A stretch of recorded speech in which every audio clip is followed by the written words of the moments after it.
Good evening. Welcome to the Granada Forum, an organization dedicated to the truth. At the end of the program, our speaker's presentation, there will be a question and answer program without restriction. Feel free to ask any question. That's the true meaning of freedom of speech. Even the press is invited to ask questions if any of them are here. As children, we are taught of a word called character. As adults, we seldom run into those with it. Least wise in the media or inside the Beltway. It takes character to stand alone and, like David, challenge Goliath. Like Terry Reid of Compromised, like Gary Aldrich of Unlimited Access, like Chris Reddy of Death of Ed Foster, like Ambrose Pritchard of the London Daily Telegraph. We have men of character in our own midst. They seldom are forced into the limelight until the conduct of others that betray their public trust force the issue. The fabric of our society has been torn by some that have an agenda and have suppressed it. On November 15th of 1996, just 3 months ago, a dedicated true patriot stood his ground and did what we can appreciate. Picture in your mind's eye CIA Director John Deutsch on a propaganda mission to South Central Los Angeles to calm the waters as a result of articles that appeared in the San Jose Mercury News. He was hosted by Congresswoman Juanita McDonald's. Without blinking an eye, our speaker said, "I am a former Los Angeles police narcotics detective, and I can tell you that the agency has been dealing in drugs in this country for a long time. It is my distinct pleasure and honor to greet in the behalf of the Granada Forum and introduce a man that deserves our respect and attention. Please welcome Mr. Michael Ruppert."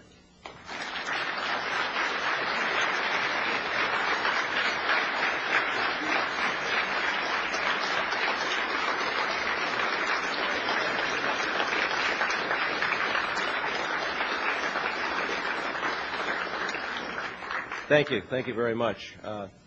I guess the first thank you I'd like to give tonight is to someone who's not here, Mr. Peter Ford of KIV Radio, who introduced me to you all and who made it possible for me to be here tonight. I did a show last night from midnight to 2, and it was a wonderful experience, and if what we do tonight is anything like that, I think we're all going to have a lot of fun. I'd also like to thank Ann, who was very kind to make arrangements for me tonight.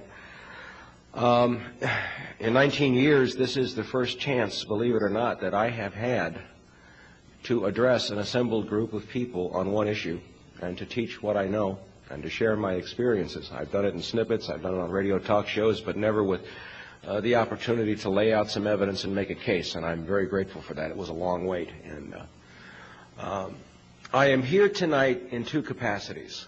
If there's any lawyers in the room, I'll pray for you, but you know that in a court of law, they talk about evidence. And one of the first kinds, and actually the most preferred kind of direct evidence, is witness testimony. And all over the major media and in Congress, you hear statements that there is no evidence that CIA deals drugs. Well, a witness can raise his hand under oath in court, and that becomes evidence when he tells his story. And I have evidence to give you from my own experience. I am also here as a detective, if you will, although I have not carried a badge since November 30th, 1978. I consider myself to have been a detective working on one case for all these years. And so I'm going to present to you some of that evidence tonight.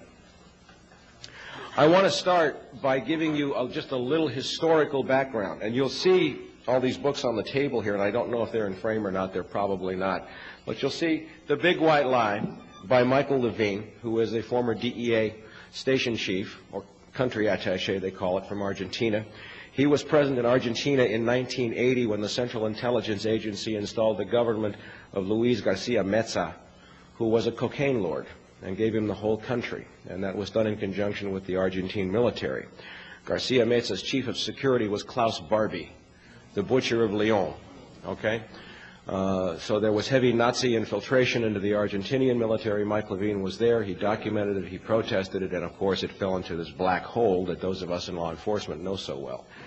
The next book that you see there is written by the only man that I'm aware of who's been at this longer than I have. And I'm going to hold this one up. It's called The Politics of Heroin. It was originally called The Politics of Heroin in Southeast Asia by Professor Alfred McCoy, published first in 1972. That's 25 years ago. Okay? It is a Bible for those of us who do this. When we talk about names, dates, places, the names, the dates, and the places are in here. Now, again, if there's any lawyers in here, lawyers love to sue people. Okay? Why is it that this book has never been sued? There's a saying in the law, the truth is an absolute defense against libel. Okay? This is one of our major Bibles. It's in here. It was recently revised and updated to include all kinds of information on Iran-Contra. Okay? The next book that I want to show you, actually there are two, both written by the same authors. And these two men, I know both of them.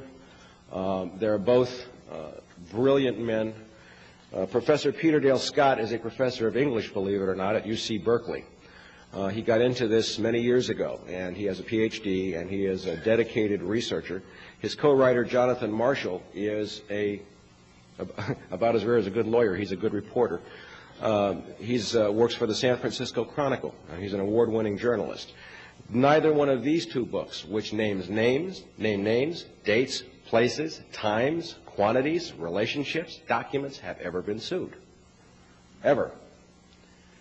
Okay, so when Jack Blum, who was the chief counsel for this Kerry committee during the Iran-Contra era, recently testified to your friend and mine, Arlen Specter. He said, "We don't need to go out and investigate. We know." What he was alluding to is what is contained specifically in this book, which is all about Iran-Contra. Names, dates, places, computer logs, everything, it's all in here. Okay? We already know. We don't have to investigate. We know the CIA deals drugs. Of course, the Los Angeles Times completely omitted any reference to Jack Blum's testimony in their stories. Okay? These two books will give you anything you need to refute. You could take Oliver North apart with about 10 pages from this book alone and bury him. Okay? The last book that I wanted to show you, it's almost impossible to get in this country. I wonder why. You can get it in Canada. Written by my dear friend Celerino Castillo. Celi was a DEA agent. He's a decorated Vietnam vet who served first in Peru, and then in the Iran-Contra era he served in Central America. He served in Honduras and Salvador and Guatemala. And he was at Ilopango Airport, which was the major Contra supply airport in El Salvador for the northern front of the Contra war effort. And he describes in this, at the airport, two hangars, hangars 4 and hangars 5. Now, he's got the records.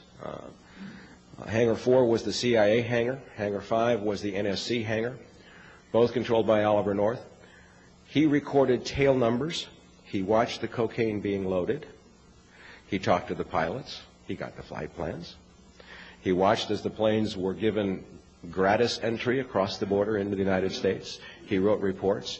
And what happened was Ambassador Edwin Corr, who is now teaching at the University of Oklahoma at Norman, came to Celi and said, "Leave it alone, bud. It's a White House operation." That's evidence. That's a clue. Celi had this wonderful experience of going to a formal dinner at the U.S. Embassy in El Salvador. And the guest of honor that night was Vice President George Herbert Walker Bush. And so Celi was there and Bush was there, and they bring Bush over to Celi, and Mr. Vice President, this is Celerino Castillo, our senior DEA agent, and how do you do? Mr. Bush, you're a hero for the country. And Celi said, "Mr. Vice President, I got to talk to you. There's something really wrong going on here. They're flying drugs out of 4 and 5, and the CIA's behind it." And George Bush said, "Nice to meet you," and walked away. You know. Don't let anybody ever tell you there is no evidence. There is a mountain of evidence already in existence. Okay? It is irrefutable. It is ironclad. All right? Now, given that, I want to paint a little picture for you. I want to go back historically because my own experience is going to add a little dimension to this for you. Picture that I have a blackboard behind me, which I don't, okay? But say there's a blackboard, and we're going to say that right here is Southeast Asia. And then right here is the United States, and right here is South America, and over here is the Middle East, okay? Somebody was talking earlier about organized crime and CIA, and of course my opinion is CIA is organized crime. In the Second World War, some deals were made between the Office of Strategic Services and the Mafia in New Orleans. We were afraid of Nazi sabotage, so we took a guy named Lucky Luciano out of prison in New York. And and he guaranteed that there would be no sabotage on the docks in New York. We took a guy named Vito Genovese. I like that, Vito Genovese. And we let him go back to Sicily to spy on it so that we could invade Sicily when Patton went in there. Of course, they went right back into the drug business. They went right back into their operations. The bond is very, very close. Stop there. Fast forward to 1954. 1954, Dien Bien Phu. The French were kicked out of Indochina. Now, almost everybody knows that the Golden Triangle in Indochina is where most of the world's heroin has come from for a long time. It is the largest opium-growing region in the world. There are several others. The French, in order to sustain their war, had been paying the local tribesmen, the Hmong tribesmen, and Kuomintang, the Chinese who were kicked out of China, with opium, which was a long holdover from the British opium trade from the 18th century. When the French went out, we filled that void, and we sent some people to Indochina. Their names were Aderholt, Singlaub. Does that ring a bell to anybody? There was also a guy by the name of Paul Hellawell, and there was a guy by the name of Richard Stilwell. And these are the people that we sent into Southeast Asia, CIA, to take over where the French left. Extremely well documented. And one of the first things John Singlaub did, and one of the first things Paul Hellawell did, was to take over the payment of Kuomintang and other rebels with heroin. It was just the way you did business. As we moved closer to the Vietnam era, that trade began to expand because of the relationship between CIA and the Mafia. As we get to the Vietnam War, now again, picture I'm drawing on the board up here some other names. So if we fast forward to the Vietnam era, I'm going to write some other names in Southeast Asia. Theodore Shackley, station chief in Laos, later station chief in Saigon. Richard Secord. Anybody ever hear that name? Nah. Richard Armitage. Anybody ever hear that name? Erich von Marbod. Anybody ever hear that name? Okay. Von Marbod was in the military at the time, Department of Defense. They all worked extremely closely together. Tom Clines is another one who was Ted Shackley's deputy in Laos. Extremely well documented. There are still living witnesses. There are Air America pilots still alive who later became involved in Iran-Contra. That we ran the whole war in Laos, which was completely outside of congressional oversight, with heroin. We've all heard the stories about heroin coming back in body cavities in the dead GIs. Air America, Air Heroin, okay, the Black Plains. In the last 19 years, I have spoken to more than a dozen members, former members of the U.S. Army Special Forces, the Green Berets, who were sometimes ordered to carry the heroin by CIA. We ran this whole war there on heroin money. That heroin money did not just pay for the war, it paid for a lot of other things. Now, what happened is, and the picture that I want to paint to you is, I don't know if anybody here is familiar with the disease of alcoholism, okay? I happen to be an alcoholic. I'm sober 14 years, okay? So I know a little bit about it. And what happens is that it's a progressive disease. One is too many and 10,000 is not enough. Once you take a little, you have to take more. And there's no way to stop until you crash and burn, until you eventually burn yourself out. What happened in Vietnam was that by 1970, the heroin trade had spilled over and we were selling it to our own GIs. 1/3 of the GIs in Vietnam were addicted to heroin when they came back. Okay, they were smoking it or tooting it. They'd get what's called a stomach Jones. Okay. So that war continued, I think until a military-industrial complex kind of milked it for all it was worth, and until white middle America took to the streets. Okay? 1975, it ended. Now I'm going to tell you about my story because this is where I come into the picture. I come from a CIA family. I was born in Washington, D.C. My father was an Air Force officer. He worked for Martin Marietta, building the Titan 3Cs, which put up the Keyhole spy satellites. My father's cousin, Barbara, was CIA. Her husband, Sam, had been OSS even before CIA. They both did 25, 30 years and retired from the agency. My mother had been Army intelligence working in the code-breaking section in the Pentagon during the Second World War. So I come from a family of spooks, and I will tell you, it was a dysfunctional family.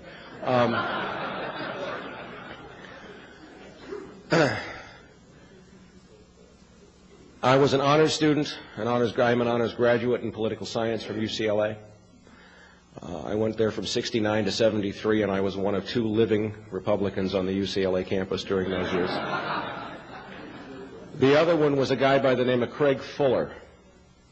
Now, I was chosen to intern for Chief Ed Davis at LAPD, having been groomed and having already been spotted as, part of the, the establishment, the in-crowd, an up-and-comer. Craig was chosen to intern for Governor Ronald Reagan. Craig was George Bush's chief of staff during Iran-Contra. As I was chosen to intern for Chief Davis, I was exposed to people from Army intelligence and an operation known as Garden Plot. I was told that I had a Q clearance when I was 20 years old, and I had to go home and ask my father what the hell a Q clearance was. I didn't know. In the Organized Crime Intelligence Division, I got exposed to one guy in particular by the name of John Xavier Vach, and I was told that he was a CIA-connected guy in LAPD.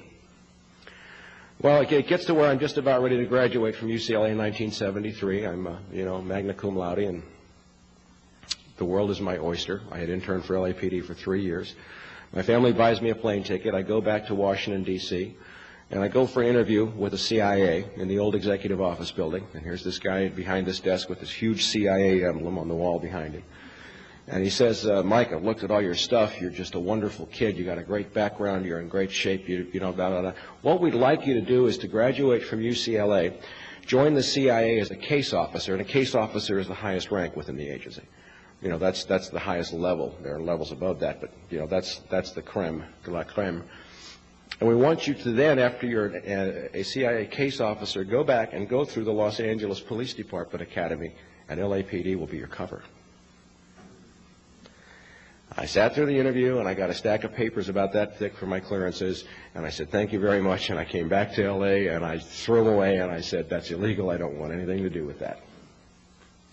I joined LAPD in 1973, was valedictorian of my academy class, went to work in an area called the Jungle, which is down near Crenshaw and Martin Luther King.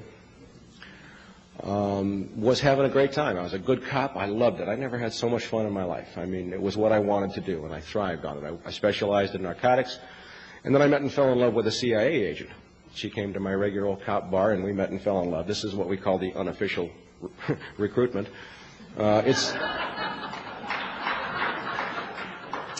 It was more fun than the one in the office, I'll tell you that. And she knew people in LAPD's intelligence divisions. I didn't even know who they were. She kept mentioning this general by the name of Lee Goforth. And I'm going, well, who the heck is he? Oh, he's a general, and he deals with terrorists. And I'm going, well, sounds great. Then she'd mention organized crime figures, Carlos Marcello, New Orleans, Hank Friedman, Dan Horowitz, and other names like that. And then she'd tell me things out of my confidential personnel package at LAPD. There are 2 packages, one in your division and a master one at Parker Center. And then after a while, when we got engaged, she said, I work for the government. My people are very interested in having you go to work for me, or for us. Bada bing, bada boom. And then she started taking trips, and she'd come back from Hawaii, and she'd say, yeah, I was in this room, and there were 50 kilos of cocaine and close to 1,000 M16s. Now, me being a narc, oh, by the way, LAPD, when I was in Watson, I confronted John Deutsch, said, he's never worked narcotics. Okay? United States Department of Justice Drug Enforcement Administration. Michael Craig Ruppert, that's me. I didn't get it for writing parking tickets. I just wanted to do that in case LAPD was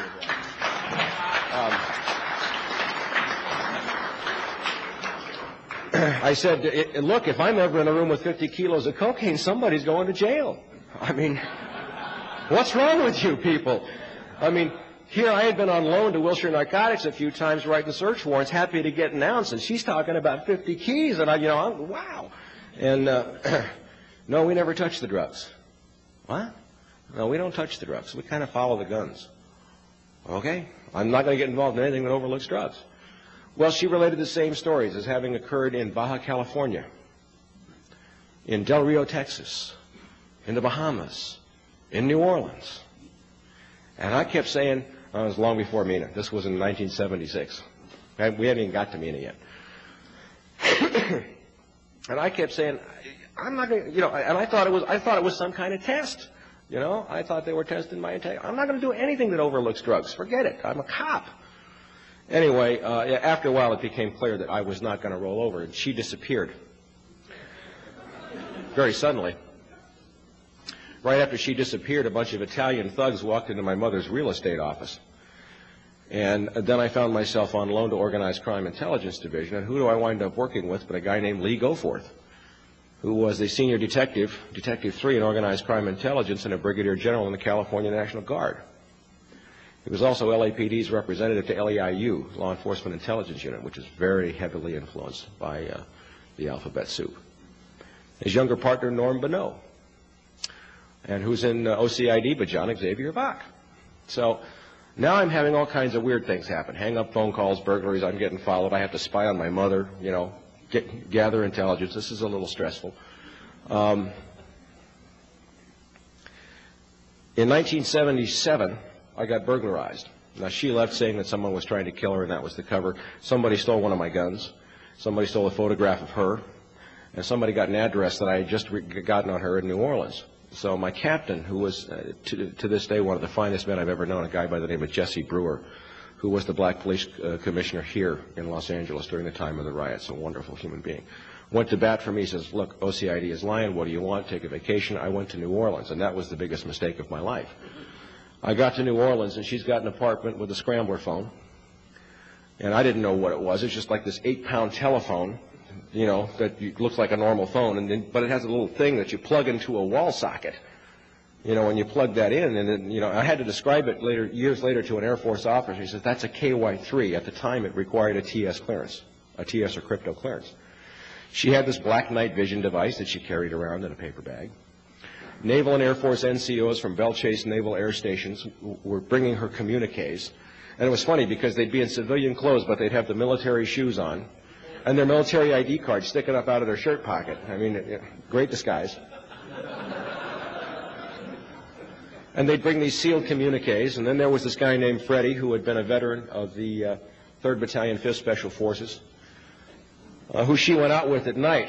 And I got to meet a whole bunch of people who worked for a company named Brown and Root, major CIA contractor. They built Camaron Bay. They are one of the major homes of sheep-dipped employees. For those of you who don't know what sheep-dipping is, it's when CIA takes a guy out of the agency spy school and puts them in IBM or some company as their cover to go travel around the world. So all these people are shipping out for Iran. Oh, by the way, I didn't mention that Teddy grew up with the niece of the Shah of Iran. And she used to get letters all the time from Iran. And Teddy was American. And one time the Shah's nephew, Shahryar, came and picked her up, took her out to dinner. So anyway, I'm watching her make arrangements for all kinds of guns to leave. And then later I'm hearing her make arrangements for certain packages to be dropped off on oil rigs in the Gulf. And they would be stashed on the oil rigs down on the pilings. And bubbleheads, as they call them, deep sea divers, hard hats, would go down and pull up the packages of heroin at the same time that a service boat coming out to bring food would arrive at the oil rig, not subject to customs search. And the divers would just toss the heroin on, and Carlos Marcello controlled the whole dock operation in New Orleans. So here I saw, and CIA was, the name CIA was dropped 6 or 7 times while I was there. I saw scrambled communications and letterheads and all this stuff. So they were controlling an operation where guns were going out and drugs were coming in. This was in 1977. So after 8 days, I said, goodbye, I'm leaving. I don't want anything to do with you people. And for those of us who have been through this, it is a very painful loss of innocence. I can't tell you how painful it is to begin to discover that your country is really dirty. And you do it in stages. You don't let go all at once. I came back, I told everybody leave me alone, and they wouldn't. I kept getting followed, chased. I got shot at once in New Orleans. And I wound up going into a hospital for stress, basically because OCID said they were going to commit me under one of their psychiatrists. So I said, okay, I'm going into my own hospital, and I got tested 8 ways from Sunday, and they said I was perfectly sane, and I fought a little battle. It was injured on duty. I returned, earned the highest rating reports possible in LAPD, was about to be promoted, was on staff at the police academy, and the Iranian Revolution broke loose. And I started to make some more connections, and that's when I started getting death threats and burglarized. I wound up taking a tape-recorded death threat, and I asked to see Chief Daryl Gates. Where do you go if organized crime intelligence is lying to you? In LAPD, there is no place else you go but the chief. And I said I got a problem because Daryl Gates had just been made chief, and his bodyguard driver was a guy by the name of John Xavier Vach. And I said, I can't see Daryl Vach there because he's CIA. And I got a message back from Sergeant Pickering, a friend of mine who had relayed the message. Well, the chief realizes that somebody may be trying to kill you. He's kind of busy. He can give you 5 or 10 minutes in a week or 10 days. Would you like to make an appointment? I want to show you something.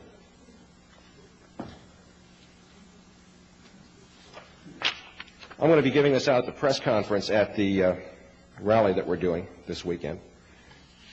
This is from the Los Angeles Times, and the date on this is November 17th, 1984.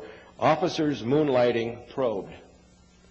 If you read this, it talks about a detective who went back to organized crime intelligence named John Xavier Vach.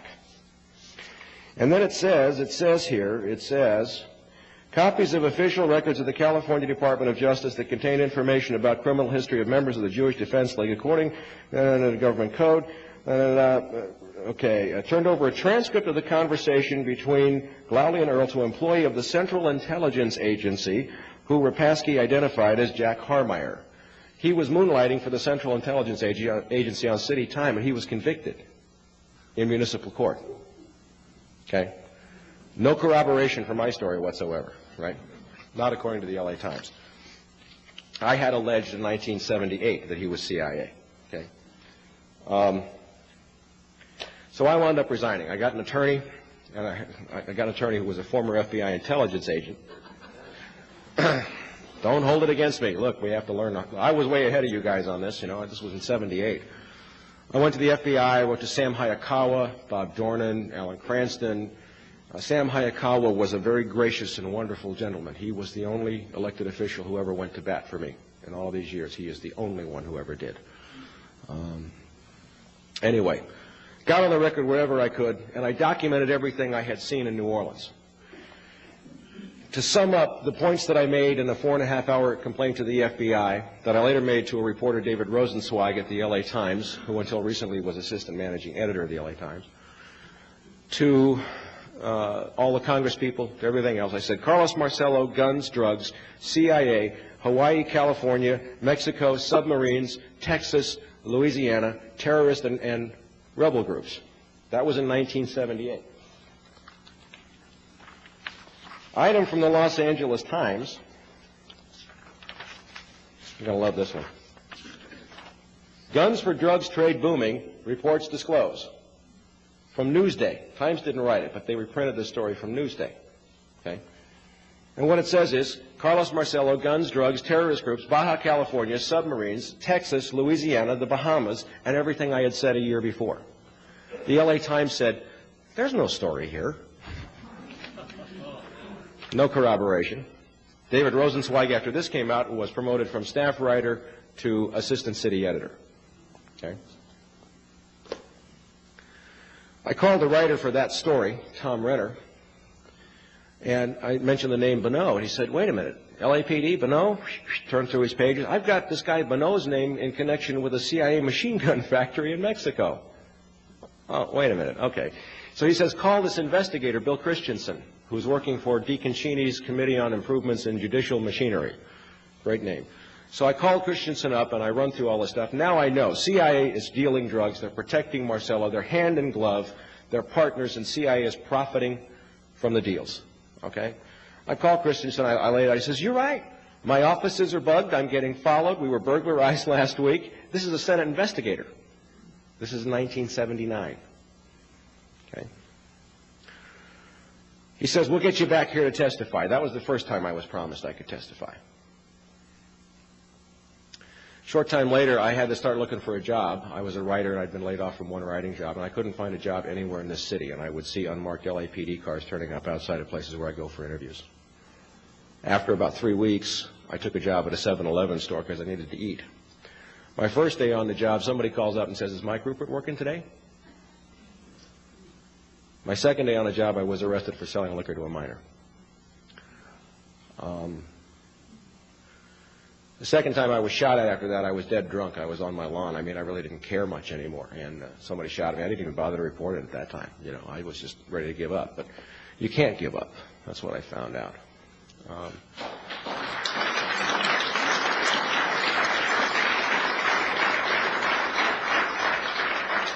I wish I had a choice. I really do wish I had a choice.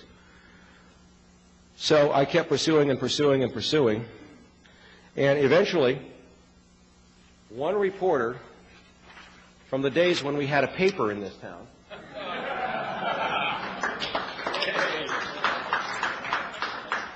Randall Sullivan, I made the front page of the Herald Examiner 2 Sundays in a row, October 11th and October 18th, 1981. There's the full page. I love this part. It says, Mike Ruppert, perhaps LAPD's most intelligent officer. I really like that one. If I'm so intelligent, what am I doing this for? Okay, it lays out all the stuff about CIA, and it actually even finally mentioned down here, after the end of 2 parts in 2 weeks, CIA dealing drugs. So I am on the record in October of 1981. I even have documents back from the FBI saying that I said it back in 1980. So I do have a claim to some seniority here. What that gets me, I have no idea. Now, by this time, Ronald Reagan is president. Craig Fuller is assistant to President Reagan for Cabinet Affairs. Craig Fuller's name turns up in this article. I had a letter from Craig. Anytime you're in Washington, come and see me. I'd love to see you. So I fly back with Part 2 under my arm. October 26th, 1981, I'm invited into the West Wing of the White House. And I get into Craig's office in the basement. Now, the Senate was going to say that, Senate Intelligence was going to say I was never there, because 2 original White House letters were burglarized from my home just 3 months ago. The same day that a senior investigator for Senate Select, Al Cummings, called me and asked me if I had original letters on White House stationery. He's been very helpful, by the way, though. I mean, he told LAPD he was doing an active investigation. Yeah, we were trying to get these letters, and everything Mike says is true, and we had trouble faxing them and all kinds of shit. Excuse me, I said a bad word. So anyway, I get into Craig's office, and just for the record, Craig's office, if you're looking at the West Wing, you go in through the portico, you take a hard right past the receptionist, and on the far side of the reception area, there is a very steep and narrow staircase because it's built over so many years. You go down to the bottom of the staircase, you take a hard right and come back, and he had the corner office facing Pennsylvania Avenue and 17th. Tell me I wasn't there. Okay. I sat in his office and we talked for a while, and then I said, Craig, you know, CIA's really heavily infiltrated LAPD, and CIA is complicit in bringing drugs into this country, and it's wrong. Now, I'll tell you exactly what Craig said. He did not move, he did not breathe, he did not anything until I changed the subject. Okay? Not, oh my God, I'm a public servant, and what you're alleging is a great outrage to the American people. It's an offense to the Constitution and any sense of decency possessed by any human being anywhere in the world. Not, my God, this is terrible, somebody needs to look into this, this is awful. He just sat stone silent.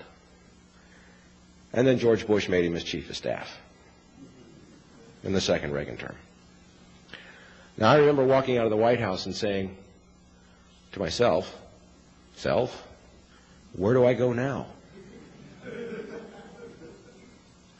So I came back to Los Angeles, and it was one of several times I tried to put all this behind me, and of course events just kept catching up again, because in 1981, Oliver North was just getting started. Now, in January of '82, I went to UCLA, which was my school, and I sought out the ranking expert on Middle East affairs in the political science department, a guy named Paul Jabber. You're going to love this story. So I went to Paul Jabber's office. Now, by now I've pieced some stuff together about why the guns are going and where they're going. And I've narrowed it down to probably the Kurds, maybe the Baluchis, and it had to do with arming a group in Iran to fight somebody, mildly in connection maybe with the revolution, but I wasn't sure. But I had names of people like Shackley, and we'll get to that in a minute. So he says, my God, Mike, your analysis is brilliant. Did you know, by the way, that I was a CIA consultant and a State Department consultant for Jimmy Carter? Do you ever feel like God's following you around with this stuff? And I said, no. And he said, listen, I have secrecy oaths, and I have these agreements that I've signed. I can't tell you outright. But why don't you go read the New York Times on these dates, articles by C.L. Schultzberger and William Safire, and look up the Kurds and tell me what you think. So I went and did it, and I pieced it all together. And what happened was, in March 3rd, 1975, April 1975 is when Saigon fell. Remember the context of history. March 3rd, 1975, the Shah of Iran and Saddam Hussein signed the Treaty of Algiers. We had been arming the Kurds for decades to fight against Iraq so that Iraq could not attack Israel. Okay? Through Iran. And what the Shah said was, Saddam, if you give me the Shah al-Arab waterway, I can double my oil exports, and I'll cut off all aid to the Kurds, and you can massacre them, and then your army's free to do whatever you want to do. So they shook hands at the Treaty of Algiers, March 3rd, 75. Within weeks, about 8 to 10,000 Kurds were massacred. So I pieced it together, and I went back to Paul Jabber, and I said, well, what happened was then, in order to keep the Kurds alive, they used the opium smuggling routes, Kurdistan being, by the way, the second largest opium growing region in the world, to smuggle out opium, which was made into heroin and sold here to buy the guns to keep the Kurds alive. He says, you're absolutely right. The decision was made at the National Security Council level. Read that, folks. That's the White House. To sell heroin to American citizens to keep the Kurds alive. Okay? Maybe that was just a pretext. Right on. You guys pay him or what? Okay. Remember Southeast Asia here when I said some names like Ted Shackley, Tom Kleins, Richard Secord? What happened in 1975? The Vietnam War ended. Ted Shackley moved and became Deputy Director of Central Intelligence in charge of covert operations for the Middle East. Richard Secord was transferred to Iran as the air attaché. Richard Armitage was transferred to Iran on missions connected with banking and finance. Is this beginning to sound familiar here? Is there a pattern shaping up here somewhere? Okay. The same players from Southeast Asia moved to Iran. The same players from Iran in 1980 moved into Pakistan when the Russians invaded Afghanistan. Everywhere these people go, there is a huge boom in the drug trade. Pakistan, before the invasion by the Soviets, had supplied 0% of American heroin. Afghanistan. Well, no, they invaded Afghanistan, but all the American supply operations were run from Pakistan. The Mujahideen were armed through American bases in Pakistan, over into the border. By the middle of that conflict, 40 to 60% of the heroin in this country was coming from, guess where? Pakistan. Duh. So now we move to Iran-Contra. The Boland Amendment says no more lethal aid to the Contras. Cut them off. Reagan says we'll go private. Okay. Oliver North, by the way, started to get involved back in Iran and Pakistan. He starts cropping up. Now we have the Contra supply operation. And who do we find? Oh, by the way, John Singlaub went to the Middle East, too. Now, who do we find cropping up in Iran-Contra? John Singlaub, Richard Secord, Ted Shackley, Richard Armitage. All the same people. Oliver North. Again, the same people for 40 years, 50 years have been doing the same thing. Okay? Now we get to Iran-Contra. And I'm not going to spend a great deal of time on all the stuff that's already out. I will give you one specific case illustrating, and that's the case of Juan Ramon Mata Ballesteros of Honduras. And during the early years of the Iran-Contra era, Honduras was supplying approximately 50% of the cocaine consumed in this country. through Mata Ballesteros. Dewey Claridge, CIA station chief, had contracted with Mata's airline, Setco, for exclusive contracting for contra-supply operations. DEA station in Honduras was ordered closed in 1982. Juan Ramon Mata Ballesteros was very closely connected with a Mexican cartel run by Felix Gallardo and Rafael Caro Quintero. Everybody remember Kiki Camarena? Kiki Camarena was investigating Gallardo and Quintero. He was chasing a CIA drug ring when he was murdered. And I have found one of the men, the CIA agents, who was on the mission where Kiki was murdered. And we're going to get into that in a second. Now I want to backtrack a little bit. A lot has been overlooked about the role of the U.S. military in drug dealing, as ordered by the CIA. Over 20 years of my investigations, what I see is several things. First of all, what I call the shadow government, which includes many agencies, DIA, Defense Department, NSA, they're everywhere, okay, had used large components of the military. Many people here, let me ask, is anyone here familiar with the Watchtower missions? I see a couple of hands. Okay.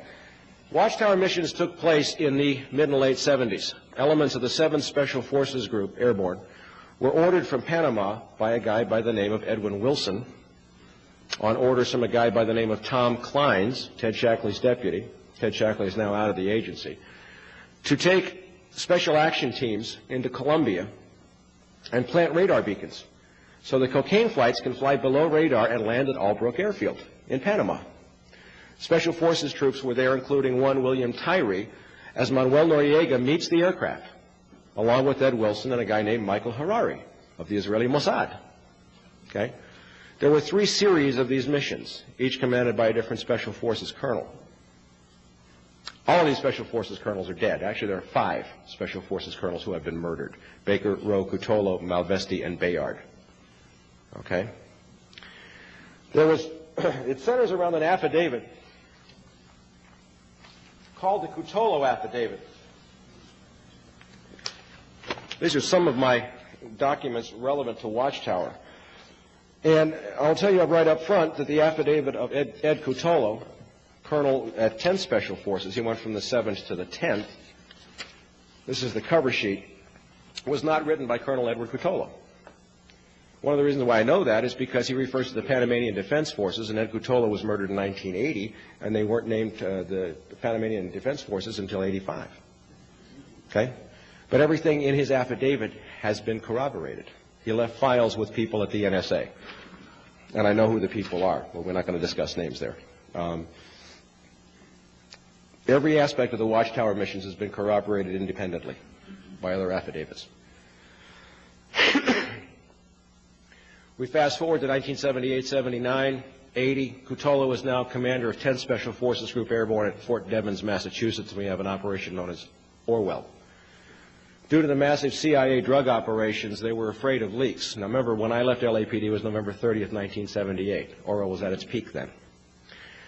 Army Security Agency, Special Forces personnel, military intelligence personnel were ordered to bug and wiretap courthouses, politicians, anybody who had any knowledge. We have affidavits from people who pulled mics out of courthouse walls in Massachusetts.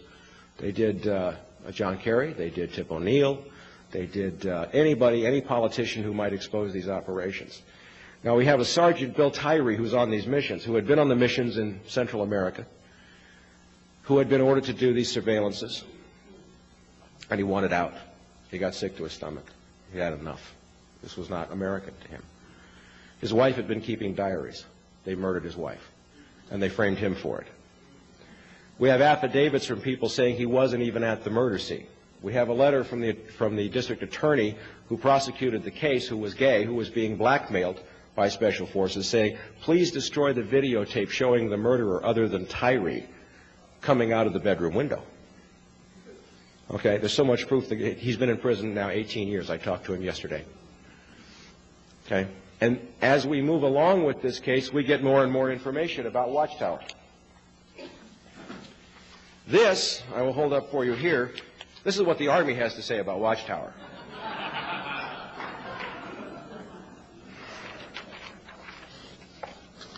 And then they say it never existed. Just, it just wasn't there.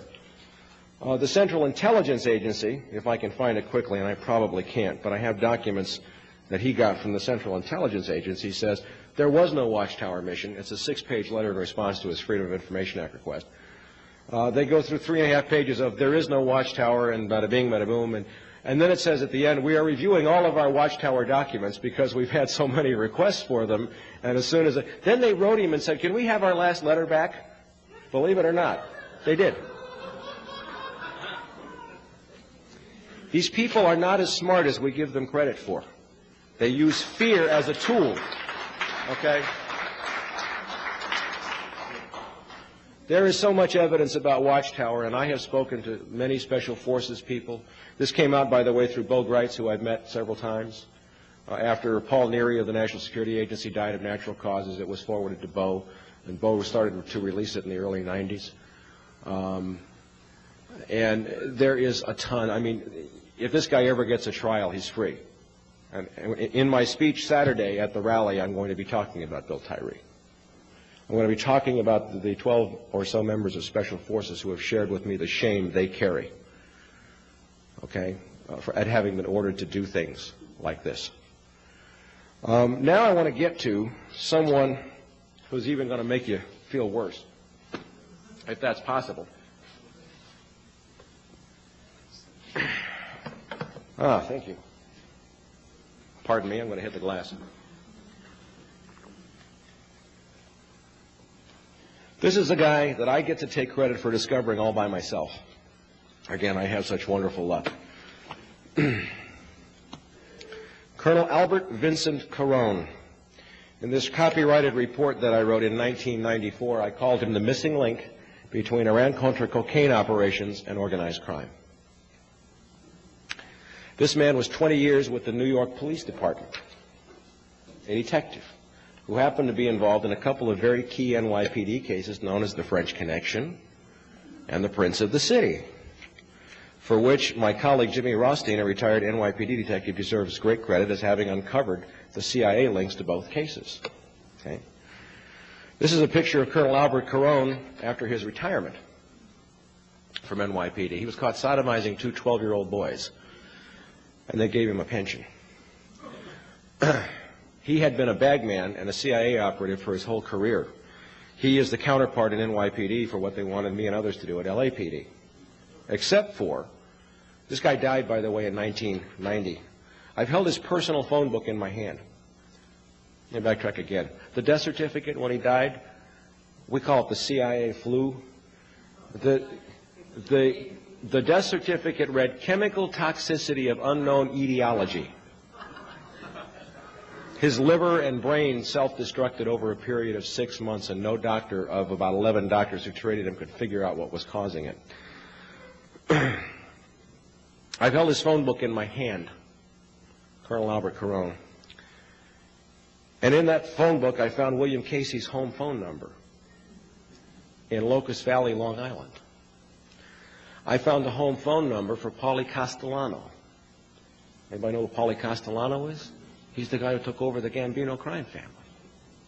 Matty the Horse Ianello. Pete Licavoli.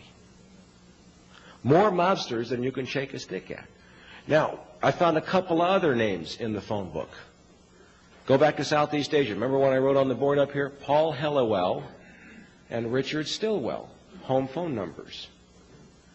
Also key players in a bank called the Nugan Bank out of Australia, which was the CIA's drug bank, who had Bill Colby as its chief counsel. This is a clue. This is a clue. Okay. He went on a mission to Mexico in 1985 with a guy named James Robert Strauss. I have no idea how long I've been going. Okay. James Robert Strauss, who used to brag about having taken quiet walks on the beach with Richard Nixon. I hope they weren't too close. And he came back from this mission saying, my God, we killed 2 DEA agents. We massacred a whole bunch of innocent civilians in Chiapas. You know that there's a revolution going on in Chiapas now. And I've lost my stomach. I can't do this anymore. He had been laundering cocaine profits from the CIA through the mafia for about 25, 30 years. And he lost his stomach. You know, not after sodomizing the boys or killing people or anything, but when 2 DEA agents finally killed, something clicked, something is wrong. Do we have any other evidence?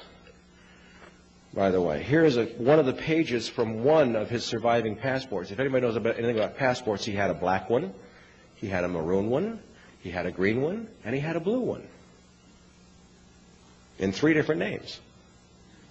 Here's a passport stamp showing 3-day circuits from John F. Kennedy to London Heathrow to Nassau, the Bahamas. Could he have been laundering stuff? I don't know. We have some bank account numbers at NetWest, National Bank of Westminster, and Coots & Co., one of which is still live. His daughter has it. We have military records. We have travel records from Strauss, Downing and Associates. His partner had an insurance company, but for a guy who sold insurance domestically, why would he need to go to Johannesburg, Hong Kong, London, Kuala Lumpur, Seoul, Luanda, Angola, the Jersey Islands? They do a lot of laundering in the Jersey Islands off the British coast. Casablanca, Madrid. I mean, I got 5 pages of travel records. Okay. When Albert Caron died of chemical toxicity of unknown etiology, several things happened. Every military record of the guy disappeared.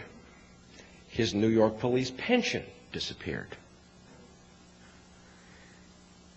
His bank accounts disappeared. His insurance policies disappeared. His driver's license record in New Mexico disappeared.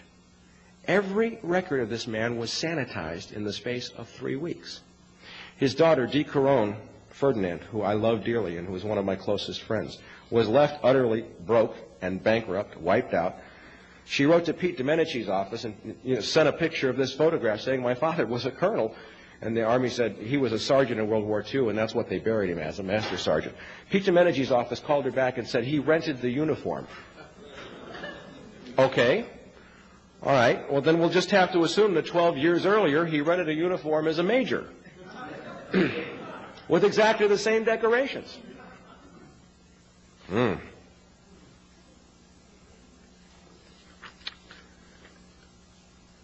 She really went to bat because everything was sanitized, and she admits that her father was not a good man, but everything that he had left her was wiped out, and she lost probably $25,000, $30,000 of her own money, and she is dying to testify before Congress. I went out and met with her in '94, and '93 actually, and gathered all this information, wrote my report, talked to the doctors. I mean, here's some of his diplomas from intelligence school and so on and so forth. And he was flying he was involved with people flying drugs in and out of Mid-Valley Airport, and Mid-Valley is a counterpart to MENA. The only reason why MENA is so popular now is 2 reasons: because of the size and quantity of drugs and because it was Bill Clinton's state. But there are many MENAs in this country. Don't confuse yourself here, folks. Many MENAs everywhere, okay? So after doing all this investigation, photographing everything that I could, I said to her, well, from my research and all these years of study, there's only one guy in the world I can think of that you need to talk to who can help you do anything about your father's case. His name is Ted Shackley.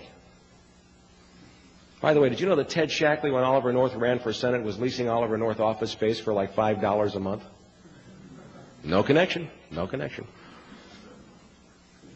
So she finds a guy named Robert Mayhew, who's living in New Mexico. Mayhew puts her in touch with Shackley. Now her father's buried and the headstone reads Staff Sergeant. After 3 years of trying to get that changed to Colonel, she calls Ted Shackley. 6 weeks later, the headstone says Full Colonel.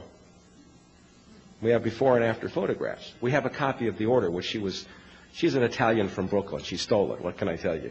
We have a copy of the order directing the change, okay? No connection. No connection whatsoever. This case, if we pull this one, we'll really pull it apart. But how many cases like that are there? There's dozens. There's dozens and dozens and dozens of cases. I want to talk about one more case. Anybody recognize this guy? Colonel Jim Sabo. full colonel, United States Marine Corps, Chief of Air Operations, El Toro Marine Air Station. Murdered in 1991. Now, what's significant about 1991? Cold War had been over for about 3 years. Iran-Contra was over. Why was he murdered? This guy, by the way, was about as straight arrow as you can get, devout Roman Catholic. His wife went to Mass every day. He went, every day that he could. The family man of doom, the best family man you could ever imagine. Spotless Marine Corps record. He caught C-130s flying on to El Toro with 1,000-kilo loads of cocaine. His brother is one of the main speakers at our rally on Saturday, Dr. David Sabo. Now, the Naval Investigative Service said that he committed suicide. Now, why did they say he committed suicide? Because he sent a bookcase to his son on a military flight that was flying empty from point A to point B. And they were going to ruin his career for that dishonor. It happens all the time, folks. If the space is empty anyway, who cares? And he says, you're not going to do that to me. He was going to blow the whistle. According to the Naval Investigative Service and the Marine Corps, Colonel Jim Sabo went out into his backyard with a 12-gauge shotgun, shoved it so hard into his mouth that he sheared off the uvula at the back of his throat. Now, if you're going to commit suicide, why do you put yourself through all that stuff just to commit suicide? The funny thing about the Sabo murder case is that he aspirated blood for 10 minutes after they said he blew his brains out. Now think about that for a minute, folks. If you're dead, you're not breathing. How can you aspirate blood after you've killed yourself? It's impossible. They also found a deep skull fracture on the back of the skull right back here with a hematoma. You don't hematoma. It doesn't sound like it sounds like a dance. You don't get hematomas if you're dead. That's a result of the body trying to heal itself and fluid rushing to the wound. Somebody knocked him out, boom, let him lie on the ground for 10 minutes with a skull fracture, inhaling blood before they shoved a shotgun so hard down his throat it sheared off his uvula. Okay? This report contains the reports of 8 different forensic pathologists who have all said this man did not commit suicide, he was murdered. The brother, Dr. David Sabo, is a medical doctor who lives in South Dakota. He's been fighting this case nonstop since Jim was murdered. And he's winning some cases. His attorney now is Daniel Sheehan, who people have many mixed opinions about, who was the head of the Christic Institute back in the 80s, but Danny's done a good job with this case. What happened with the Marine Corps and the Navy, as Dr. Sabo tried to fight this, was there were some loyal Marines who snuck out some records and some notes which said, "Get David Sabo." The Marine Corps went after his medical license, saying that he was saying that people should do illegal things, and of course that didn't go anywhere. But they have the documented records about a strategy designed to make Dr. Sabo lose his medical license. They are trying to move ahead with trial, and he just won a major decision in the U.S. Ninth Circuit here in California, not on the CIA issue, but granting him broad discovery to subpoena the military records regarding the cocaine activities. So, again, David Sabo will be one of our speakers Saturday, as will Celly Castillo. Mike Levine was supposed to come. He wound up with 102 temperature yesterday after testifying for about 2 weeks in San Diego in a case where 2 agents murdered a sailor down there. And he's been ordered back to New York to go to bed. So we're going to miss Mike, but he's here in spirit. So I guess what I want to say to you is this. This is bigger than any of us think. They've been flying in drugs all over this country. They've been dealing drugs to Americans for 40 or 50 years. But go back to the analogy that I gave you before about the drunk on a binge. Okay? We can see that it's been getting worse and worse and worse. They have utterly corrupted the criminal justice system. When we have a guy like Stanley Sporkin sitting on the U.S. District Court in Washington, D.C., you know who Stanley Sporkin is? Retired Chief Counsel for the Central Intelligence Agency. He sits on the bench on the U.S. District Court in Washington. His email messages read to Stanley from Ali during the Iran-Contra era. You want to talk about a choke point to control key cases? I have spoken to people who used to work for a company called E-Systems in Texas. I see old Bob going crazy over there about E-Systems. Their children, one of them had her son murdered because she discovered E-Systems. E-Systems makes all the encryption devices for the NSA and CIA. There is not a secret that the government has that E-Systems does not also have. Sitting on the board of directors of E-Systems is Admiral William Rayborn, retired director of Central Intelligence. We have documented E-Systems CIA flights dropping massive loads of cocaine into Lake Tawakoni, landing at the E-Systems airport in Garland, Texas. Okay, there is proof. There is an enormous amount of proof. What do we do? Okay, what do we do? All right, 20 years. I'm going to share with you my experience, strength, and hope, having looked at this for 20 years, being a graduate of political science from UCLA, having knocked on every door. There isn't a thing you can think of that I haven't tried. Okay, I'm going to tell you what we do. And I'll tell you that there were times for me in the 20 years that I've had incredible depressions, incredible heartache, incredible disillusionment, utter hopelessness, knowing and believing that I was going to die and never see a day of justice. And I'll tell you, I think I'm beginning to understand how a slave felt, knowing that he was going to die, and that neither he nor his children would ever have any hope of seeing freedom. And there were times when I thought, and I used to manage the largest gun store in the state, B&B. And I got so much good information out of B&B because we sold to all these feds, and they'd come in. I'd say, yeah, come on back and shoot this MP5. And the guy would just start blabbering all kinds of stuff to me. It was wonderful. There were times when I wanted, like others, and I will not criticize them, to go to the hills. You know, I have no family. I've never had children. I was told that if I ever had children, they'd kill them. Then I thought about going to the hills and giving up and waiting just for a chance to go out fighting. But I will tell you what I have learned in 20 years, that it takes more courage to stand up and talk than it does to fight.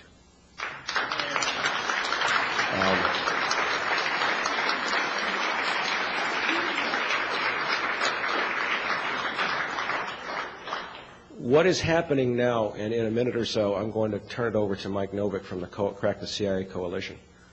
What I see happening now is a potential miracle of biblical proportions. I happen to believe in God. I have a higher power. I could not be sober 14 years otherwise.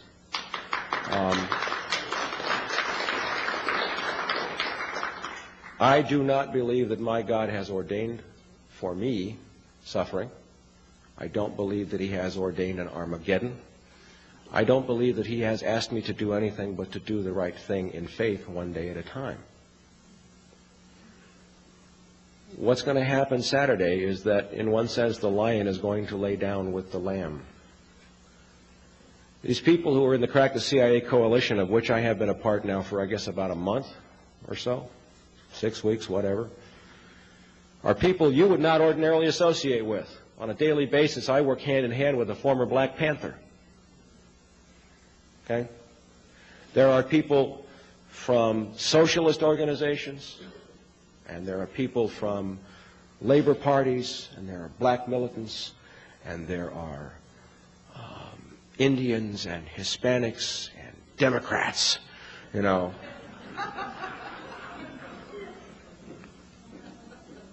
And I want you to know something. These people are standing up for you. These people plan to go to the street to say CIA is dealing drugs and it's wrong, and they plan to stand up, which is the most courageous act we can do, to go to the street and exercise First Amendment rights, and they're doing it for you and me and the stockbrokers in New York and the rich housewives in St. Louis. And they're putting aside all of their differences, saying this is not about anything but right and wrong. Okay?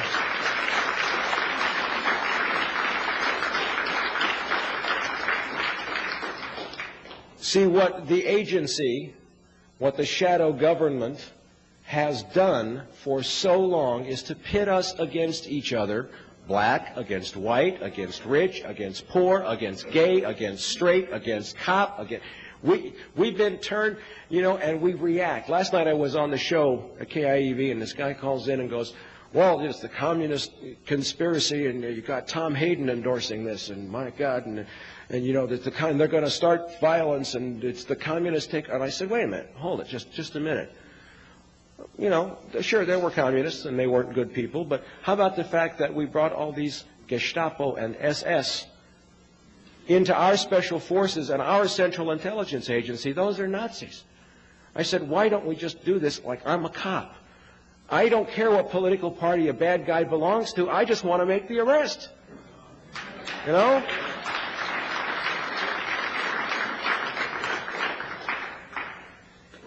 If we can do what I'm hoping we can do on Saturday, we will have 10, 15,000 people in the streets, and I pray to God some of you are there.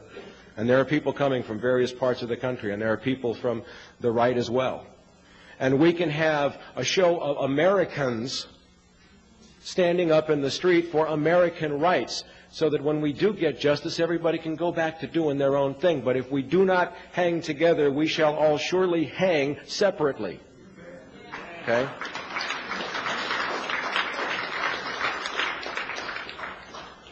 We're trying to do something which is really dangerous. And if we pull it off, we're going to scare the bad guys to death. Okay? We are going to make a statement when they look through the crowd and see who's there, and see that we can pull this off nonviolently, peacefully, with enthusiasm and cooperation.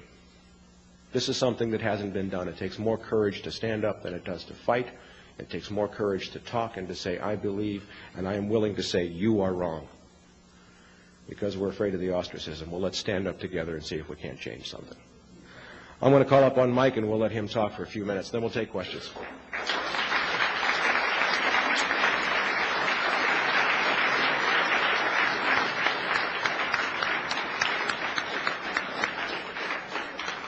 Well, talk about a tough act to follow. That's a pretty amazing set of facts, but really the life that this man has lived to come to this moment and be here with us, I think, is incredible. And I really want to thank Mike for his tremendous courage and his openness to just deal with the truth and to speak the truth and to, you know, face the consequences of that. And I think it's something we all have to do. And I am here basically tonight to tell you a little bit about the Crack the CIA Coalition and about the demonstration. There are flyers here, and we'd like to urge you to take some flyers and pass them out in the next day or two to bring people. We want this to be as massive and as broad and as open and as democratic a demonstration as is possible to have.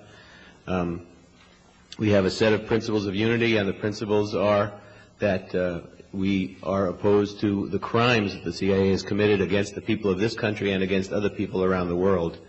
And, you know, I think one of the things that has come very clear to us in doing this work is that it's impossible to protect ourselves somehow by the use of agencies like the CIA, because the crimes that they carry out supposedly in our name somehow to protect the American way of life are crimes committed against us every single day, and that the crimes they committed in Nicaragua and the crimes they committed in other parts of the world inevitably are going to affect us, and we see the destruction they've created, the devastation, not only in south central Los Angeles, but in every village and hamlet in this country. And crack is not something now they thought that they could dump in one community and somehow destroy that community and not have it spread out throughout the society. So we're seeing tremendous connections between what's going on. And, you know, people here I know have no love for Bill Clinton, I'm sure. And I think it's important to understand that the people in this coalition are not in any way part of the coalition that Bill Clinton represents. The people in this coalition are a coalition of forces trying to claim their humanity, defend themselves, to recognize the need for solidarity to deal with this. And, you know, I've been on talk radio and I used that word once, and somebody said, when I hear that word solidarity, I want to lock and load. But I'm telling you that that's what you need. That if you want to deal with the CIA, if you want to deal with Bill Clinton, you have to recognize what they're about. And they're about an empire. And the problem with Bill Clinton is not whether you think he's a socialist or you think he's a moderate or you think he's this or that. Bill Clinton is an emperor. And that's the problem with Bill Clinton. And Bill Clinton wants you to be subjects of his empire. And if you want to have any other status than as a subject of that empire, then you have to stand with the former Black Panthers in this coalition, and you have to stand up on Saturday and say that Bill Clinton and the CIA are not committing these crimes in your names or in our names, and that if we want to protect ourselves from those criminals, we have to take action with all the good people of South Central, the good people of East Los Angeles, the good people of the San Fernando Valley, have to stand up together and say, we want a different and a better world together. So I would like to urge you to come out on Saturday. I would also like to urge you, if you have some funds to make available, I know that you all have your own needs and demands, but as a representative of this coalition, I'd like to give you the address for a moment. We have P.O. Box. It's the Crack the CIA Coalition, and it's P.O. Box 191601, Los Angeles, California, 90019. We've been fronting out money to bring Celi Castillo to Los Angeles, to bring Dr. David Sabo from South Dakota to Los Angeles, to bring documentation information and to put on this demonstration. And so we want you definitely to come out and support. We want you to be a part of this process. We're not stopping tomorrow with the demonstration. The demonstration is the beginning. We are co-sponsoring on March 15th, and everyone who's here is certainly welcome to come, a teach-in on all of this material at Fairfax High School in the city of Los Angeles.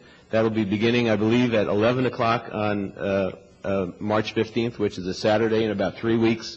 We're going to be having Peter Dale Scott, the author of the books that Mike Ruppert mentioned, Cocaine Politics. We're going to be having Dr. Alfred McCoy, the author of the leading book on this, what he referred to as the Bible.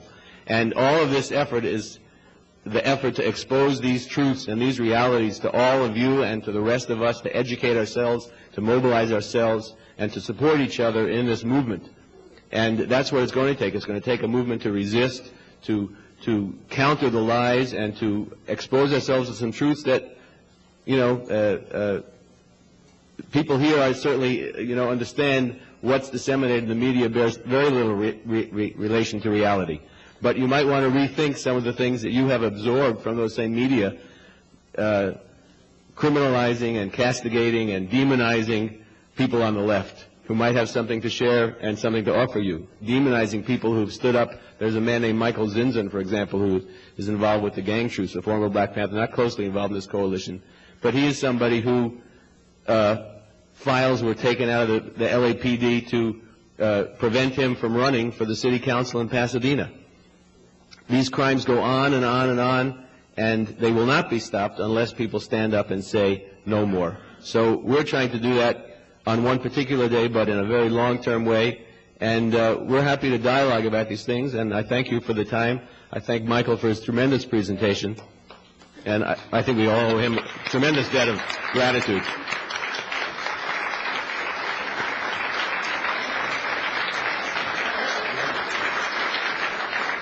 Okay, we're going to have questions from the back of the room, so those of you who have questions, Mike will be glad to try and answer for you. So please feel free to ask any questions. The leaflet actually is only the question was asked. 12 noon at City Hall, downtown Los Angeles, 1st and Spring Street. We'll be marching from there to the LA Times, to the Los Angeles Federal Building, and then back for a rally at City Hall. We have a permit.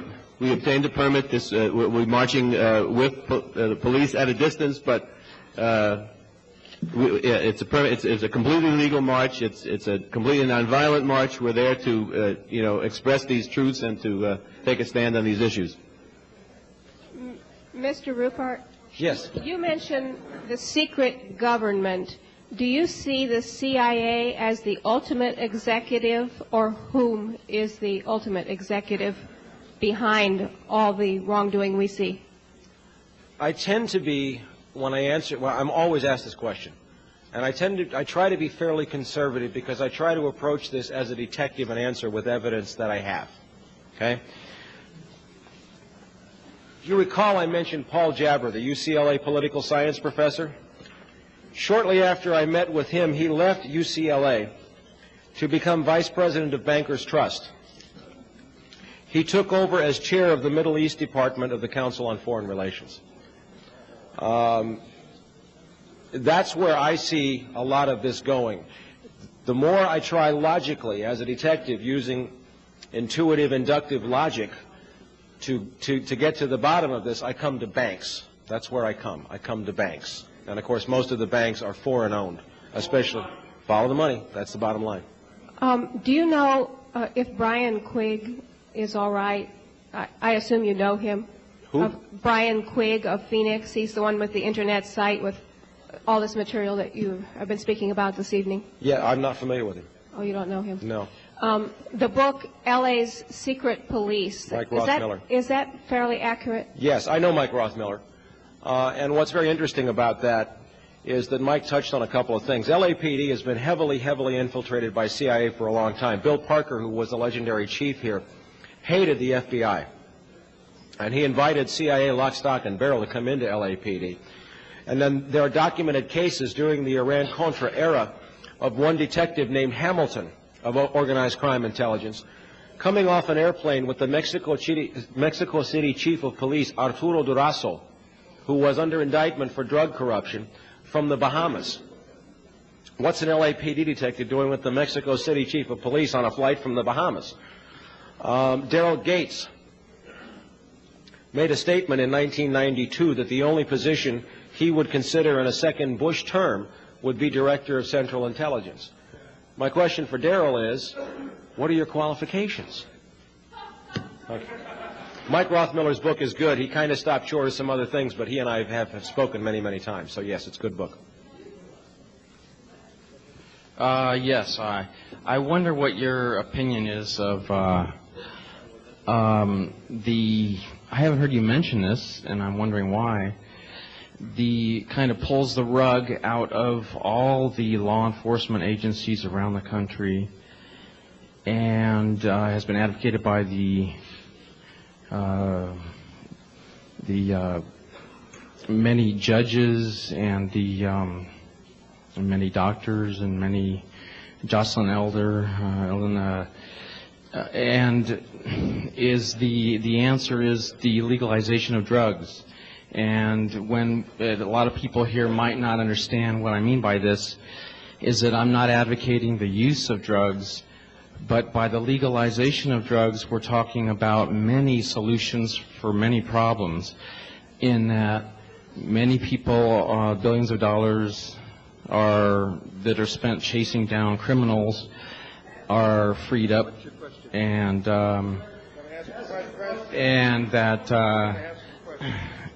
that many crimes committed by these so-called druggies aren't committed because it's legally gotten. I guess I'm wondering what your opinion. I mean, it's just the simple solution for a whole lot of problems, and I'm hoping everybody here thinks on this for a while, because it is the awesome solution for a whole lot of awesome problems. I have thought about this a lot, and I will say that as a cop, what really makes me feel good is when I hurt the bad guys. I'm sorry, that's the way I feel, I feel in my gut. The way we hurt the bootleggers was to legalize alcohol. I do not advocate necessarily legalizing drugs, but maybe in certain cases decriminalizing drugs might be an answer. However, we're dealing with a situation.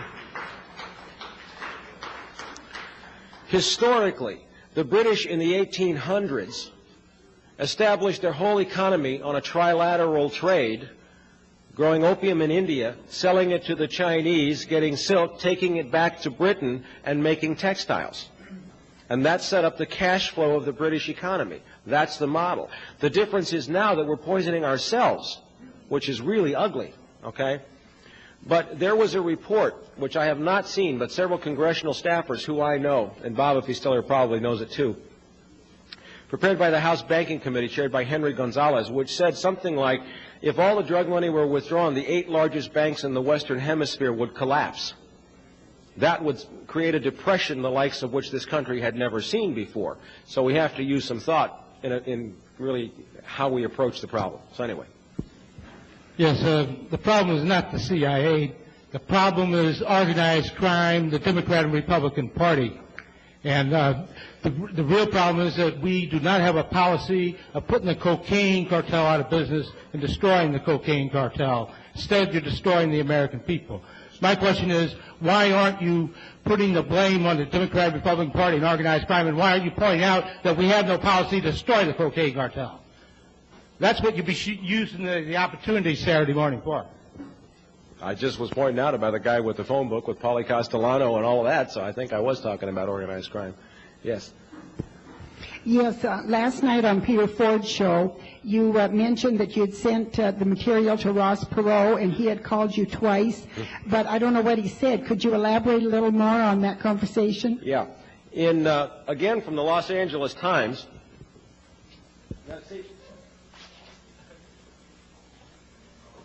This is what I do when I'm around the press. I've been published in the Los Angeles Times. I don't say anything unless I have it right in my hand, and they'll back it up. The Los Angeles Times ran this story in 1987, January, about Ross Perot backing Richard Armitage into a corner. If anybody knows Richard Armitage, he's 6'4" and bench presses 430 pounds. Okay? And this short little floppy-eared Texan with a big nose got him in a hallway in the Pentagon and backed him into a corner. And the issue was CIA dealing drugs, Armitage's involvement, and the POWs connected in Laos who were left behind. Okay? Ross Perot was sent to go see Vice President George Bush. And Bush said, go see the FBI, and threw him out of the White House. Ross Perot cost Bush the 1992 election. Okay? Now, I wrote to Ross Perot in 1990. And I sent him all the stuff with my stories and everything. And one day the phone rings, and it goes, Mr. Ruppert, this is Ross Perot. How are you? And I'm going, Jesus, and I just came out of my chair. It was him.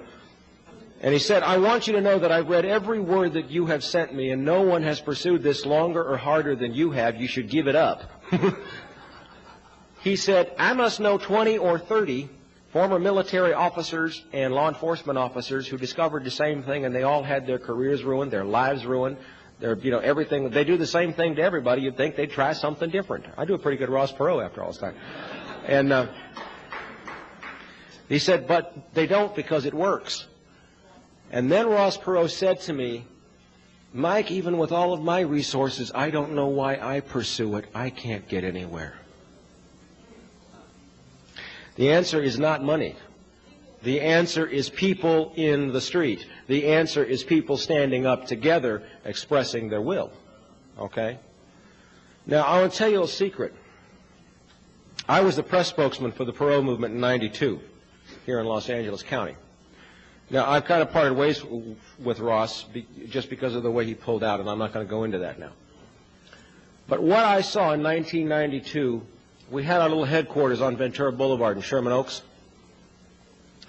We had a list of 15,000 names of people who wanted to volunteer, people who had never voted before in their lives, people who had never held any hope that there was any way that their voice could be heard in this country. And what Ross Perot did was to tap into that wellspring of discontent which is lying just beneath the surface in this country.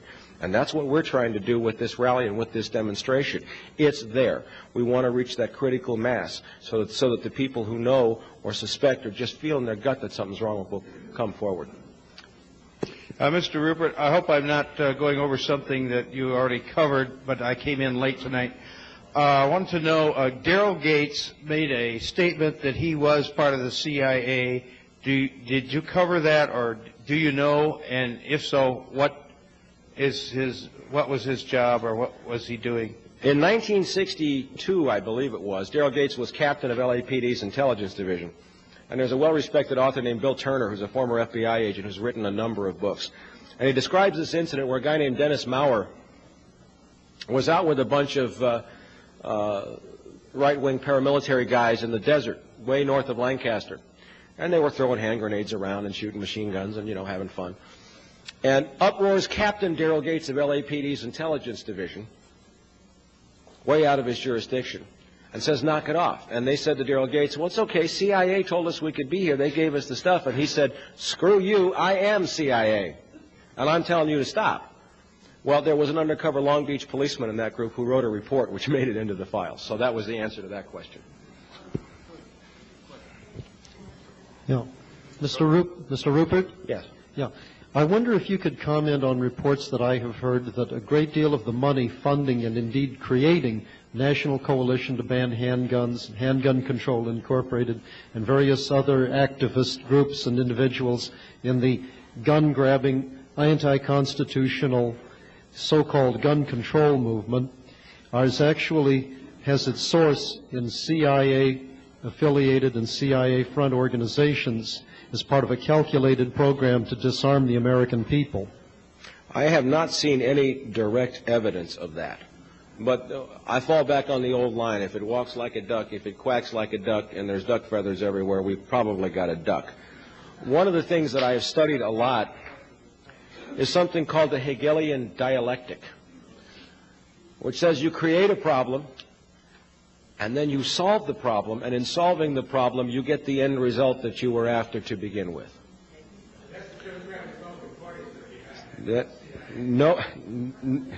Nobody can dispute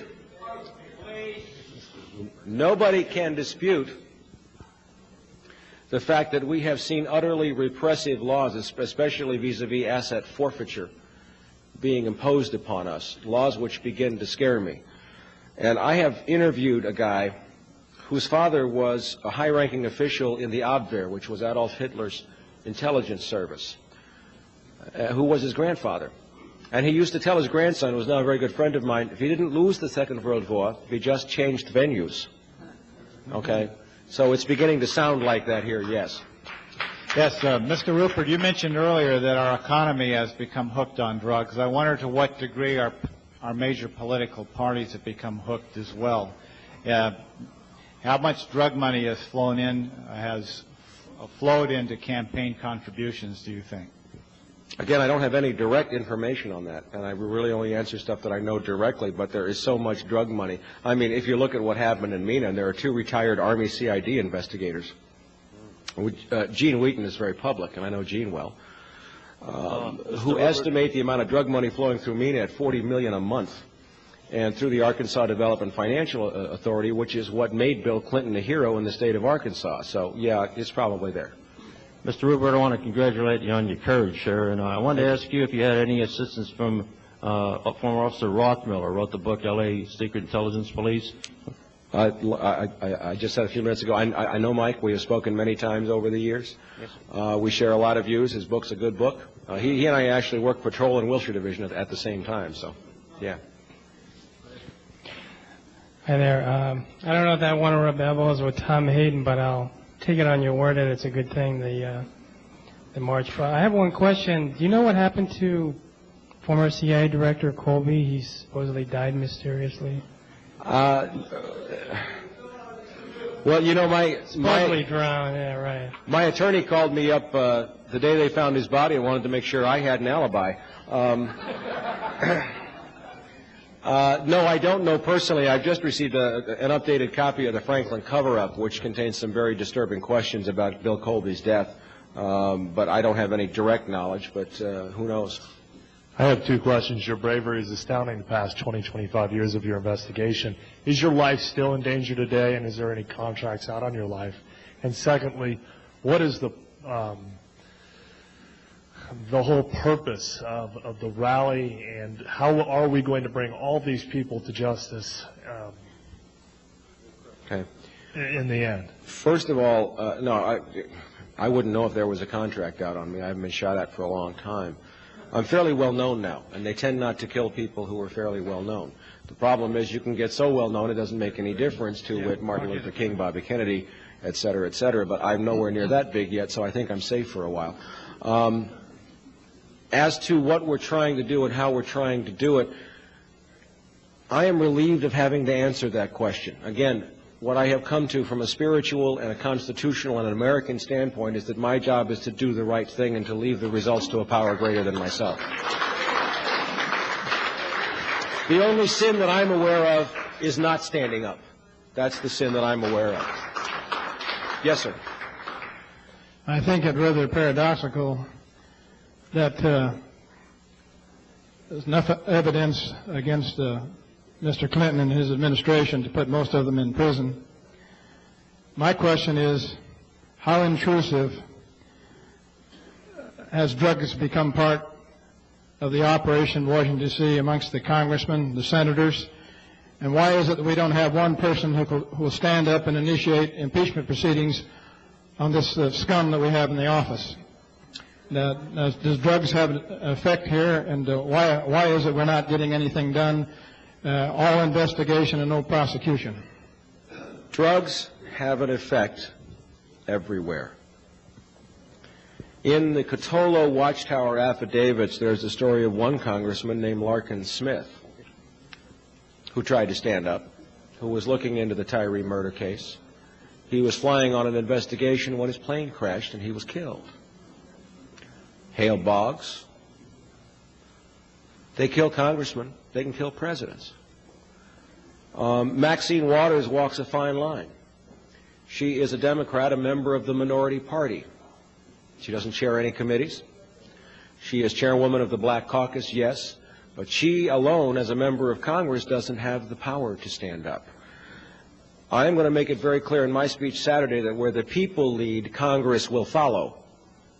We have got the cart before the horse. We can't expect anybody to do for us what we will not demand that they do by ourselves. Okay? We have to stand up together. Congress ain't going to listen until we do. Yes, ma'am. Yes, thank you very much, Mr. Ruppert. It is very clear to me that you are a very holy man, and you are totally surrounded and protected by the love of God wherever you go. And I particularly like the way you said, do you ever get a feeling that God is following you with this stuff? I love it. Thank you very much. I do have a question. It's very clear to me that it's AAA, all about addiction. There is no easier way, is there, to control people than to get them addicted. Now, whether it's called legal drugs or illegal drugs, a drug is a drug is a drug. I would like to know if you know how far and to what involvement the American Medical Association is involved in this. Thank you. I sometimes feel like I would have to be God to answer some of these questions.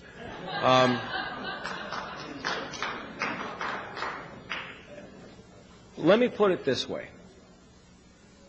We have all heard stories about a dysfunctional family where a father is molesting a young daughter.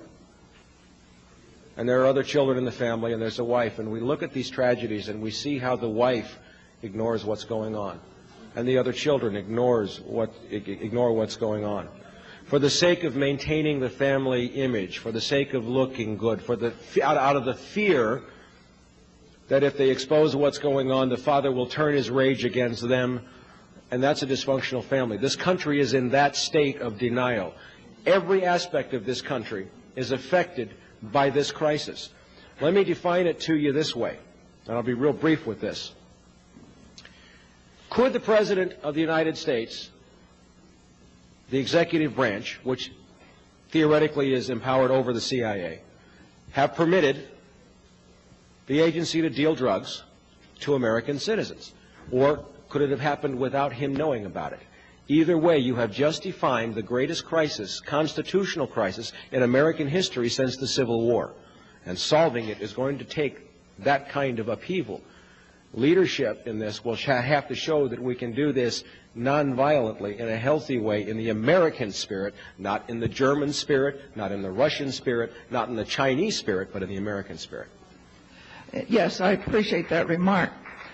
I would like to have us all remember that what I believe you have described this evening is not a man-made battle, but we are wrestling against principalities and powers in high places, and basically that is a spiritual problem. And we're not going to go out here as a group of people and conquer this in our own strength. It'll be like David putting on Saul's armor. It doesn't fit. It only weighs us down. But I believe it's in 1 Chronicles where it tells us, if my people who are called by my name will humble themselves and pray and turn from their wicked ways, then will we hear from heaven, and I will heal their land. And that's what we've got to come back to. We're kidding ourselves here, sitting here thinking, now I appreciate the rally, and I support it wholeheartedly.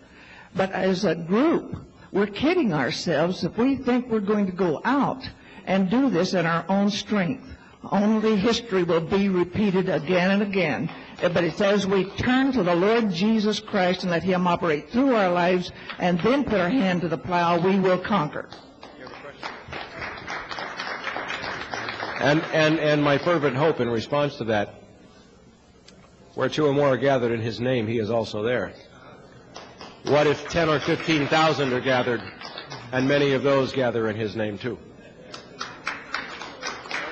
Yes. Yeah, I very much appreciate that comment. I did want to, you mentioned earlier about Mina and Nella, which we've all been most familiar with.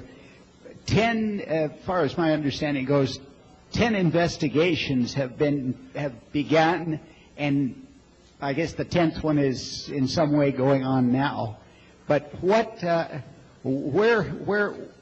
has caused these all to end, and the information, the myriad, tons of information that have been gathered to not result in any meaningful action? The way this country works is that unless it shows up in the Washington Post, the New York Times, the Los Angeles Times, Time, or Newsweek, officially it doesn't exist. Mm-hmm.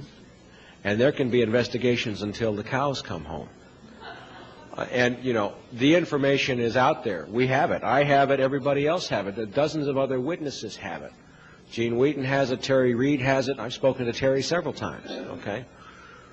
The point is that we have to make something happen in the collective consciousness to get it out to where somebody admits it openly. Mike, just one moment on that. You know that we know two boys, we know two young teenage innocent boys were killed, and we know a number of other people relating to those deaths were also killed.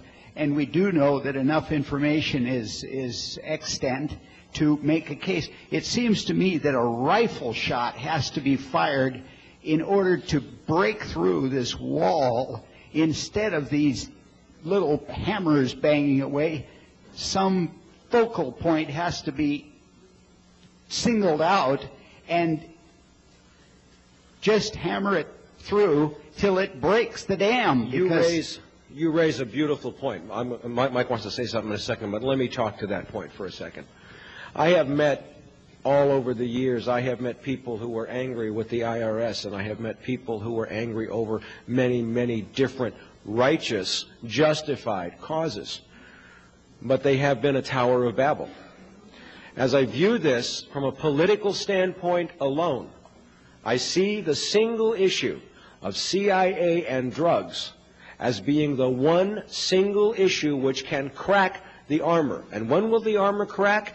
The armor will crack when a farmer in Iowa and somebody in St. Louis and Wisconsin and Colorado, who's middle America, who's, wakes up and catches on to this, that's when the armor will crack. And as far as I'm concerned, and I have many opinions about many other issues, publicly I speak only about CIA and drugs, because that's the one where I think we got a chance to win.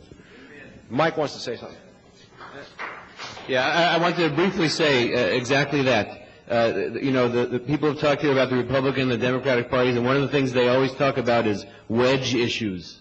And they always want to try to drive a wedge. They want to drive a wedge between blacks and whites. They want to drive a wedge between Latinos and whites, between blacks and Latinos. They're constantly looking for issues on the theory of divide and conquer. And when they mean conquer, that's what they want to do. They're not just talking in figurative terms. And we're looking for some cement. We're looking for things that are going to wedge us together in a way. And we're looking at this as we say, crack the CIA. We want to find something that is going to affect the conscience and the consciousness of many, many people to see our commonality and our common struggle. And I wanted to respond to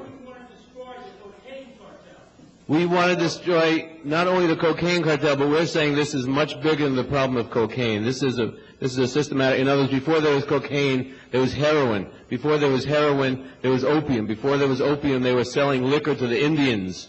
Before there was, they traded slaves for tobacco. and addicted people. This is going back half a millennium and longer. I just want to say that one of the things about this coalition that I think will distinguish it is that we are not actually trying to get the government to do anything about this, because we understand that they are the problem. We are trying to affect ourselves.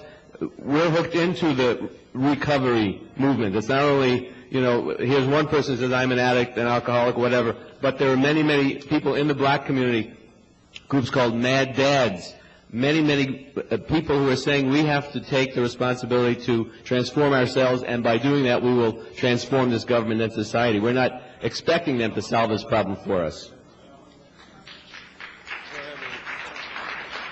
Michael, I'd like to thank you first for coming this evening, standing up, saying what you said. I respect you.